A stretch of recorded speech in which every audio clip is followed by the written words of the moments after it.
মাথায় যদি হালকা আঘাত লাগে তারপর যদি মাথা ব্যথা হয় সেক্ষেত্রে আমাদের করণীয় কি?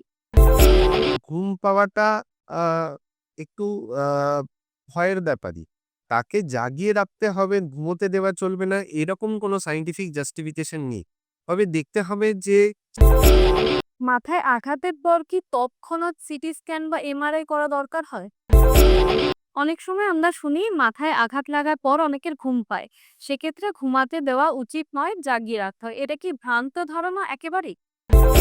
করে বাচ্চাদের যেই সময় তার খেলার সময় সেই সময় সে প্রতিদিন সে খেলে। চোট লাগার পরেতে সে সেই সময়টায় ঘুমিয়ে পড়ছে। প্রচন্ড পরিমাণে তাকে জাগিয়ে রাখতে অসুবিধা হচ্ছে বা জাগিয়ে রাখতে হচ্ছে ইনফ্যাক্ট। তাহলে এখনো পর্যন্ত আমাদের যে সায়েন্টিফিক ডেভেলপমেন্ট হয়েছে, তাতে যেই সেল ১০০% নষ্ট হয়ে যায়, সেই সেলকে ফেরানোর কোনো ক্ষমতা কিছু নেই। কিন্তু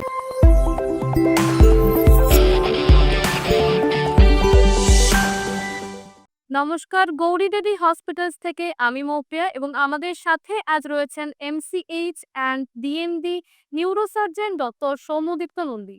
আপনাকে অনেক অনেক স্বাগত। আজ আমাদের আলোচনার বিষয় হলো মাথায় আঘাত লাগা বা হেড ইনজুরি। তাই প্রথমেই আমরা স্যারকে জিজ্ঞাসা করে নেব, মাথায় যদি হালকা আঘাত লাগে তারপর যদি মাথা ব্যথা হয় সেক্ষেত্রে আমাদের করণীয় কি? মাথায় আঘাত লাগার পর মাথায় ব্যথা বা মাথায় যন্ত্রণা হওয়াটা খুব স্বাভাবিক ব্যাপার। যদি মাথায় চোট লাগার জন্য এই যন্ত্রণাটা খুব কম সময়ের জন্য হয়, ধরুন ১ দিনের মধ্যে যন্ত্রণাটা কমে গেল।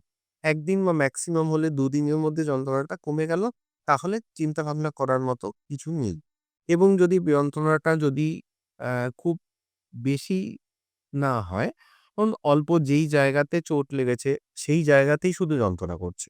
যদি সেইরকম হয় তাহলে খুব বেশি চিন্তাভাবনা করার মতো কিছু নেই।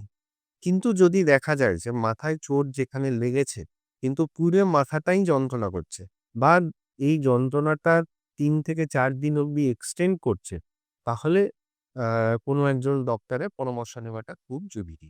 অনেকের ক্ষেত্রে দেখা যায় মাথা আঘাত লাগার পর অনেকে ঝাপসা দেখছে বা বমি বমি ভাব লাগছে। এটা কি ভয়ের লক্ষণ?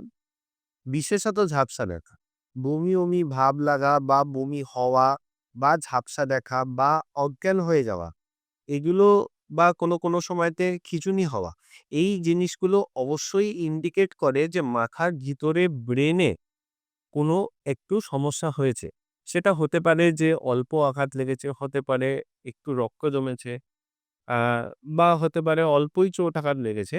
কিন্তু অবশ্যই এটা ইভ্যালুয়েট করা দরকার। বেশিরভাগ ক্ষেত্রেই বাচ্চাদের খেলতে গিয়ে চোট লাগে। তো সেক্ষেত্রে মাথা ফুলে যায়। তো তখন কি ডক্টর দেখানো উচিত নাকি বাড়িতেই কোনোভাবে চিকিৎসা করা উচিত? বাচ্চাদের ক্ষেত্রে বিশেষ করে একটু বেশি কেয়ারফুল হওয়া উচিত। কারণ তাদের গ্রোইং ব্রেইন এবং তাদের চোট আঘাত লাগলে ইফেক্টটা অনেক লং স্ট্যান্ডিং হতে পারে। সেক্ষেত্রে যদি শুধুমাত্র একটু ফুলে যায় এবং চোটের নেচার যদি খুব হালকা হয়, ধরুন ছুটতে গিয়ে কোথাও একটু ধাক্কা লেগে পড়ে গেছে, মাথাটা একটু ফুলে গেছে, কোনো বমি হয়নি বা খাবার-দাবারের সময়তে কোনো অরুচি ভাব কিছু নেই বা অজ্ঞান-টজ্ঞান কিছু হয়ে যায়নি, সেক্ষেত্রে আমরা বাড়িতে বা জেনারেল মানে একদম বাড়িতে নয়, জেনারেল যে ডক্টররা এভেইলেবল থাকে কাছাকাছি তাদের কাউকে দিয়ে চিকিৎসা করিয়ে নেওয়া যেতে পারে।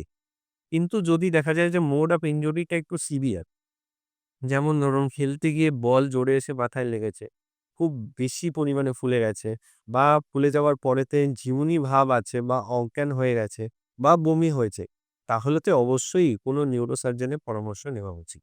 মাথায় আঘাতের পর কি তৎক্ষণাৎ সিটি স্ক্যান বা এমআরআই করা দরকার হয়? মাথায় চোট লাগার পরে এমআরআই এর ইমিডিয়েট কোনো রোল নেই। কিন্তু সিটি স্ক্যানের অবশ্যই রোল আছে। স্পেশালি আ পেশেন্টকে যত তাড়াতাড়ি সম্ভব হয় সিটি স্ক্যানটা করাতে হয়। যদিও বা আমরা দেখি যে ব্লিডিংটা মাথার মধ্যে হয়েছে সেটা ৬ থেকে ১২ ঘন্টা পর্যন্ত ব্লিডিংটা সাইজ বাড়তে পারে। তাই একটা যদি সিটি স্ক্যানে দেখা যায় যে কোথাও মাথায় ব্লিডিং হয়েছে, we have to follow up with a serial CT scan. Evaluate করতে হয় যে ব্লিডিংটা যেইটুকুনি হয়েছে সেটা আরো বাড়ছে কিনা।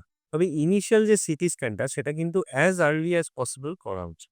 অনেক সময় আমরা শুনি মাথায় আঘাত লাগার পর অনেকের ঘুম পায়। সেক্ষেত্রে ঘুমাতে দেওয়া উচিত নয়, জাগিয়ে রাখতে হয়। এটা কি ভ্রান্ত ধারণা একেবারেই? মাথায় চোট লাগার পরেতে ঘুম পাওয়াটা আহ, একটু ভয়ের ব্যাপারই। তাকে জাগিয়ে রাখতে হবে, ঘুমোতে দেওয়া চলবে না, এরকম কোনো সায়েন্টিফিক জাস্টিফিকেশন নেই। তবে দেখতে হবে যে সেটা কোন সময়। ধরুন মাথায় চোট লাগালো, অল্প চোট লাগালো সকালবেলাতে, আর ঘুম পাচ্ছে দুপুরবেলা বা রাত্রিবেলাতে, সেটা হয়তো অতটা সিভিয়ার নাও হতে পারে। কিন্তু যে যে লোক বা যার চোটটা লেগেছে সে নরমাল জীবনযাত্রাতে তার সেই সময় ঘুমানোর কোনো কথাই না। কিন্তু তার চোট লাগার ফলেতে তার ঘুমের ভাবনা আসছে বা ঝিমুনি ভাবনা আসছে, বা বিশেষ করে বাচ্চাদের যেই সময় তার খেলার সময়তে, সেই সময় সে প্রতিদিন সে খেলে। চোট লাগার পরেতে সে সেই সময়টায় ঘুমিয়ে পড়ছে প্রচন্ড পরিমাণে। তাকে জাগিয়ে রাখতে অসুবিধা হচ্ছে বা জাগিয়ে রাখতে হচ্ছে ইনফ্যাক্ট। তাহলে তার অবশ্যই মেডিকেল সুপারভিশন দেওয়া দরকার। মাথায় আঘাত লাগার ফলে দীর্ঘমেয়াদী কি সমস্যা সম্মুখীন মানুষ হতে পারে? এটা ডিপেন্ড করে যে মাথার আঘাত লাগার জন্য ব্রেনের কোন পোর্শনটা ক্ষতিগ্রস্ত হয়েছে। আমাদের ব্রেন সেল এখনো পর্যন্ত আমাদের যে সায়েন্টিফিক ডেভেলপমেন্ট হয়েছে, তাতে যেই সেল ১০০% নষ্ট হয়ে যায়, সেই সেলকে ফেরানোর কোনো ক্ষমতা কিছু নেই। কিন্তু যেই সেলগুলো ভালো আছে, সেই সেলগুলো থেকে তার কাজটা কিছুটা পরিমাণ করতে পারে। সেক্ষেত্রে যেটা দেখা যায়, মাথার বিভিন্ন জায়গাতে চোট আঘাত লাগার জন্য মা মানুষের ব্যবহারের মধ্যে তারতম্য, বা মেমোরি ফাংশন, বা ধরুন আ অনেক সময়তে স্মেল বলেন, আ যে গন্ধ নেওয়ার ক্যাপাবিলিটি, অনেক সময়তে খুব রেয়ার কেসেতে কানে শোনার ক্ষমতা, এসব কিছু হ্রাস পেতে পারে, বা চোখে দেখার ক্ষেত্রে আমাদের যে কটা সেন্স অর্গান আছে, সেই কটা হ্রাস পেতে পারে। অনেক সময়তে দেখা যায় যে পেশেন্টের বোঝার ক্ষমতা, কথা বলার ক্ষমতা বা বুঝতে পারার ক্ষমতা, এইগুলোর সমস্যা দেখা দেয়। স্যারকে অনেক ধন্যবাদ। মাথায় আঘাতকে কখনোই হালকাভাবে নেবেন না। সঠিক সময়ে চিকিৎসা করালে বড় বিপদের হাত থেকে বাঁচা সম্ভব।